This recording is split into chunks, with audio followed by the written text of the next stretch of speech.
I don't know exact numbers. I'd say probably 40-50% of the people who are coming to us now have a situation where it's maybe for financial reasons, it may be for family reasons, it may be for daycare reasons.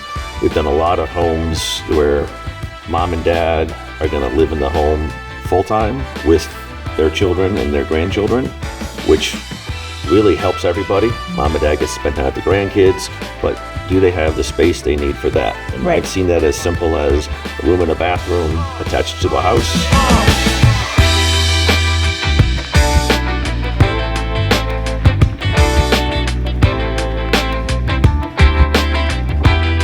Hi, I'm Jennifer Chino with Anchored Annapolis, and today I'm here with Dave London of Timberlake Homes and Timberlake Design Build.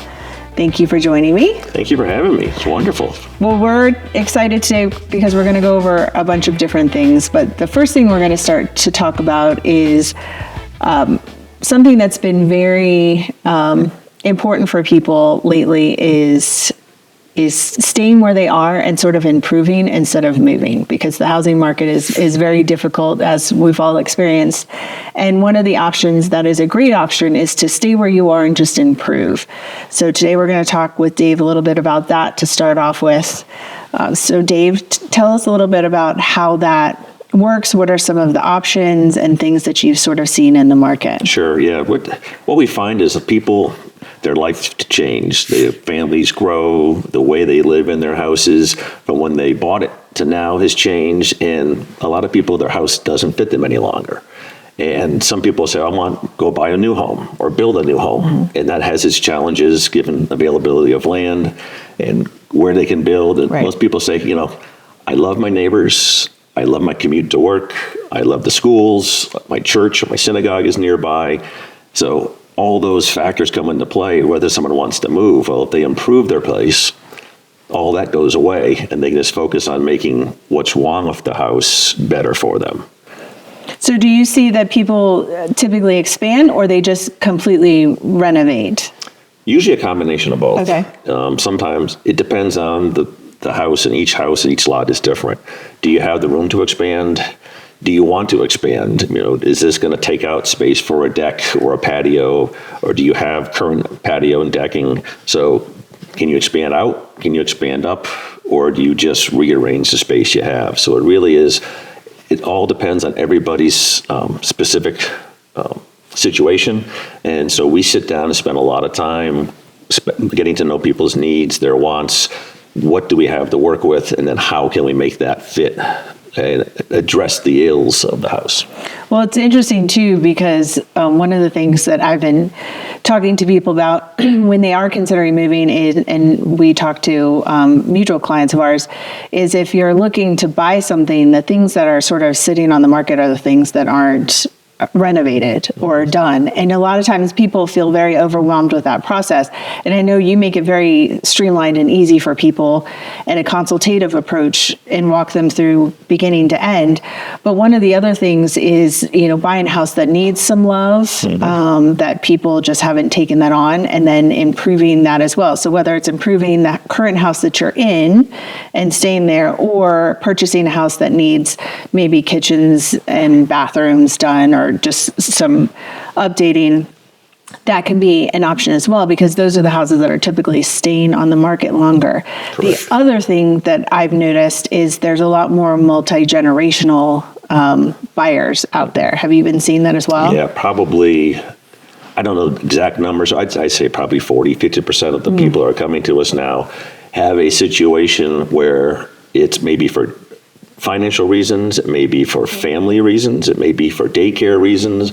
We've done a lot of homes where mom and dad are going to live in the home full-time with their children and their grandchildren, which really helps everybody. Mom and dad get to spend time with the grandkids, but do they have the space they need for that? And Right. I've seen that as simple as a room and a bathroom attached to a house. I've also seen it as mom and dad, they want some separation. And there's we love our kids, we love our grandkids, but we need our own space. Right. And so they'll have a kitchen and a living area of their own, separate side entrance. They can come and go. Sometimes garages become an issue because everyone wants to park their car in the garage. Oh, that makes sense. So a lot of it is that aspect of it. Sometimes it's people with returning children, adult children, that maybe just because of the economy and they need a place. And a lot of it is just good planning, where it's like, I want space for my kids now. They can take care of me as I get older. So a lot of it is a big mix, but yeah, a lot of it is multi-generational. So sort of aging in place, having those conversations or thinking about that. I know we're sitting in the Timberlake Hawthorne model, and then you can't see it, but right around the corner is it's a bedroom, bathroom. It's sort of an in-law suite, but on the main level, which is great. So again, when thinking about aging in place and having sort of one level living is really important as well. It is. And a lot of it's just interesting when typically when, my kids are now gone, but when you're raising kids, people want their bedroom on the level of the kids. And a lot of people don't want a first floor owner suite because they want to be with the kids. But then as that changes, it's like, well, do I really want to do stairs the rest of my life? And it keeps you in shape, but most people, their kids are gone, they want that main level living space. But again, if it's multi-generational, you have to think about that. Maybe do I have 2 owner suites? Right. So I have a traditional house with an owner suite upstairs with the bedrooms, but we have another one downstairs. Yes. So when people come to visit, they have the upstairs and there's a little bit of separation as well. So when we're talking about doing, maybe adding on for multi-generational or sort of improving, what are some of the setbacks or the things that people need to watch out for? And then what would be the initial steps? And then we're going to sort of add on to that and go into sort of more of the ADUs. But what are some of the things that people need to look out for if they're looking to expand or improve? Sometimes, it starts sometimes with the lot. How much room do I have? Okay. If I'm on public water and sewer, then that makes it real easy. If you're on a septic system, if you're adding square footage, that could could limit your ability. Okay. Because if your existing septic is approved for certain square footages, that could limit you. So a lot of it is doing homework with people, because most people, they don't know the capacity of their septic systems. They don't know even where it is sometimes. Right. And so we're kind of we're putting an investigator hat on and say, okay, what are the go, no-goes for this? And so it's a process. We're kind of working our way down the funnel, big ticket items first, and then working with people. And I liken it that it's very, very complicated, but when you do this all the time, it's simple. Yes. I can't build a computer. I know how to work one. Most people don't know how to build a house or how to renovate a house, but our whole goal is to try and be the expert in the middle of this. We'll bring the architects or the engineers or the designers that are necessary, but we know the process, and we want to try and help people eliminate the pain points, eliminate the decisions that are needed to be made to get them there. So a lot of it is spending time with people and just getting to know them, what they want, and we don't want to pour cold water on their dreams. But sometimes we have to be honest too and say, can we do what we want to do? Realistic. And how does this fit the budget? Right. Because the budget is always the limiting factor. I find a lot of people don't want to share their budget. Right. Isn't that interesting? I find it sometimes comes down to a couple of different things. Sometimes I don't want to tell you my number, because if I tell you it's $300,000, your price will come in at $299,000. Right. And I've told people, I don't care really what your budget is. I need to know if it's realistic. But at some point, the number is going to come in where it's going to come in at. Some people, I find, they don't know what it should be. Right. And so they don't want to sound like it's too big or too small. And bottom line is, whether your budget is $100,000 or $5 million, everyone's wish list is bigger than a budget. Right. And I've had one customer in 22 years whose wish list was well within his budget. And I could spend $200,000 more. So everyone's in the same boat. So let's try and get that information, because it could limit you what you want to do. Right. Well, one of the reasons when we first started working together that I really resonated with was the fixed price contract. Mm-hmm. And I found that was so refreshing, because a lot of other builders and experiences my clients have had, the budget just was out the window, and it was shocking. And when people sort of have that budget in mind, it's nice to know that you have a fixed price contract, and that can change, and people can, but it's a discussion. It's not a surprise, it's really important. I always tell them I want to be the budget cop, where if you tell me I want to spend this, I don't want to go over that line. Right. And I've worked with people where we've agreed on the budget, agreed upon finishes, but then they start saying, "Oh, I want to do this," and I feel saying, I'm gonna pull you back, just so you know, because at the end of the day, if you told me your budget was $450, and all of a sudden you're spending $650, are you really going to be happy at the end of the day with the financial burden that comes with that? Right. And so, the fixed price contract, you make all your selections, we get all the design hammered out. Once you're ready to start, you've made all your selections. There's no surprises at that point. Now, can you make changes? Sure. But the changes are going to slow things down and cost money. And it's all the same amount of decisions, whether you make them before or during construction. We say make them all before, so we all have a game plan, so we can get the work done and get out quickly. Yes. Another important thing as part of that is that you mentioned looking at maybe resale houses is most people don't have good vision. Right. They see something they dislike. Right. They see pictures of houses they like. Right. And they say, how do I make this happen? So I know we've worked lots of times walking houses with people saying, here's what you can do. And here's a budget for doing that.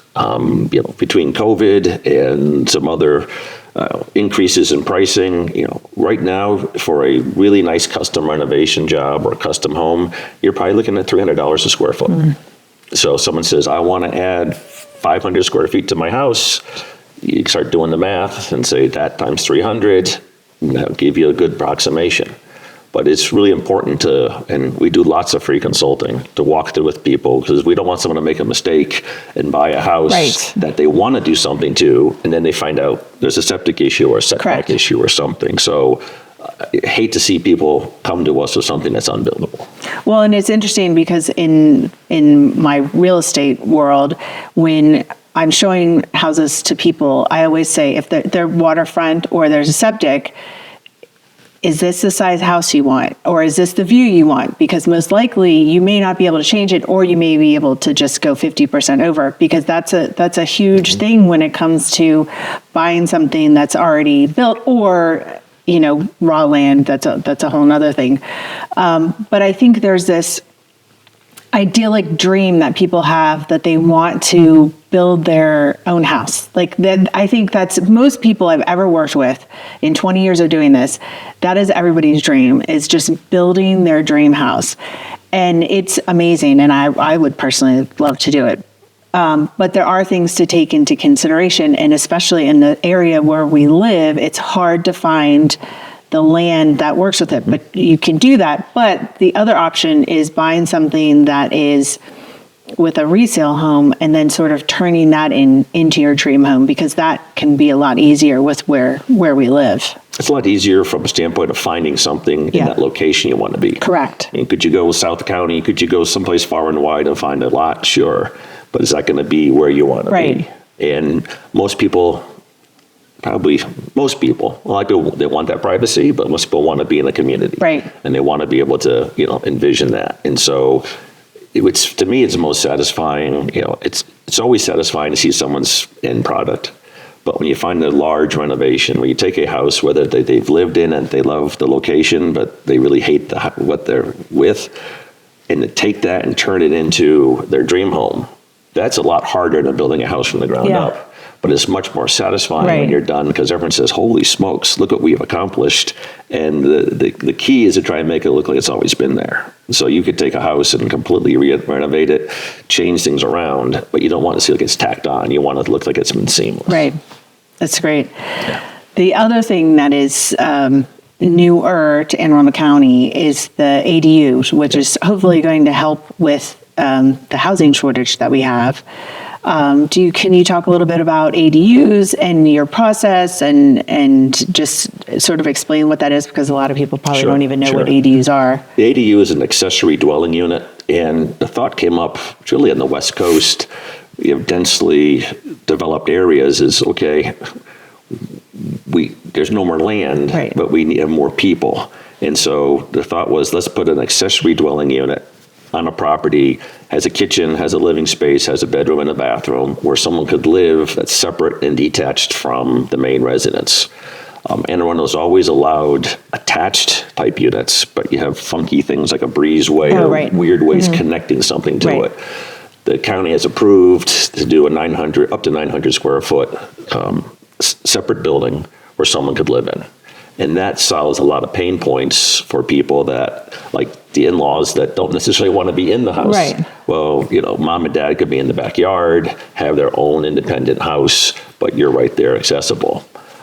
Some people will start off and build them as an office, maybe as a workout gym, maybe as a studio, artists.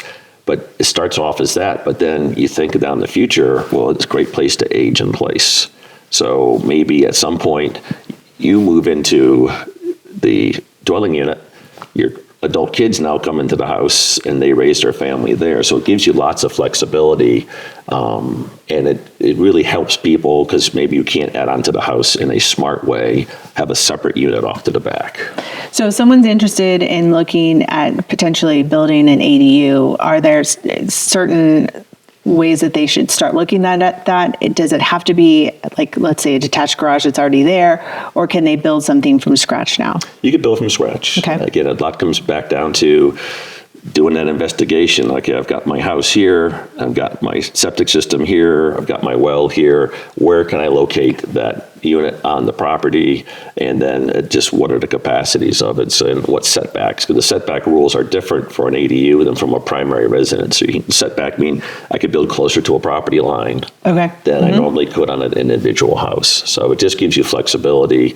And we're working with an architect now that we'd like to work with, where he's done a couple of different concepts for people that will show you, again, on paper, here's what this could look like. And, you usually want to fit into the neighborhood, you Right. want to fit into the house, but I've seen some ADUs where they're completely different, where it's this really modern, contemporary unit in the backyard, because someone says, that's kind of the style I want for that. Okay, that's great. Well, thank you so much for joining us. And if you have any questions for Dave, I'll have his contact information, or feel free to leave a comment and we will get that over to him. Thank you so much for joining us. Always a pleasure.